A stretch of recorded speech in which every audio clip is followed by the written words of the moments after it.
नमस्कार मित्रांनो, स्वागत आहे तुमचं आताच्या ब्रेकिंग न्यूजमध्ये. मित्रांनो, भारतीय रिझर्व्ह बँकेनं फार मोठा निर्णय घेतला असून व्याजदरामध्ये मोठी कपात करण्यात आलेली आहे. गव्हर्नर संजय मल्होत्रा यांनी रेपो रेटमध्ये 0.25% कपात आज जाहीर केली. RBIनं रेपो रेटमध्ये केलेल्या कपातीमुळे गृहकर्ज आणि वाहन कर्जाच्या EMIचा भार हा कमी होणार आहे. महागाई दर म्हणजेच इन्फ्लेशन रेट सातत्यानं कमी आणि आर्थिक विकास दरामध्ये चांगली वृद्धी असल्यानं RBIनं व्याजदर घटवल्याचं सांगितलंय. भारतीय रिझर्व्ह बँकेच्या पतधोरण समितीनं शुक्रवारी नवीन पतधोरण जाहीर करत असताना रेपो रेटमध्ये कपात करण्याची घोषणा केली आहे.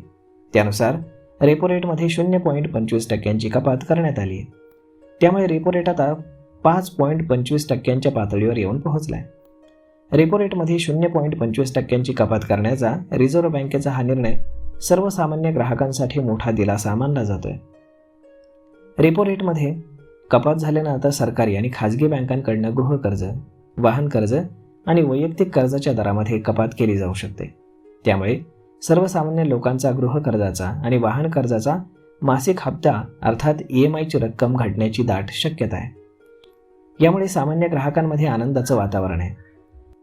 यंदाच्या वर्षामध्ये आतापर्यंत रिझर्व्ह बँकेनं रेपो रेटमध्ये एकूण 3 वेळा कपात केली होती. त्यामुळे रेपो रेट 1% खाली आला होता. यामध्ये आता आणखीन 25 बेसिस पॉईंटची भर पडली आहे.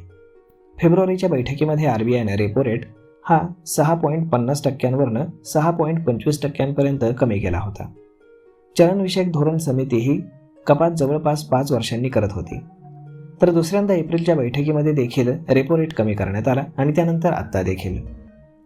तर अशा पद्धतीनं आता तुमचा गृहकर्जाचा आणि गाडीचा हप्ता EMI हा लवकरच कमी होणार आहे, कारण रिझर्व्ह बँकेनं व्याजदरामध्ये कपात केलेली आहे. तर मग मित्रांनो, हा व्हिडिओ, ही माहिती तुम्हाला कशी वाटली हे तुम्ही आम्हाला कमेंट करून नक्कीच सांगा. आणि जर आवडली असेल तर आपल्या जवळच्या मित्रमंडळींसोबत देखील हा व्हिडिओ तुम्ही शेअर करायला विसरू नका. धन्यवाद.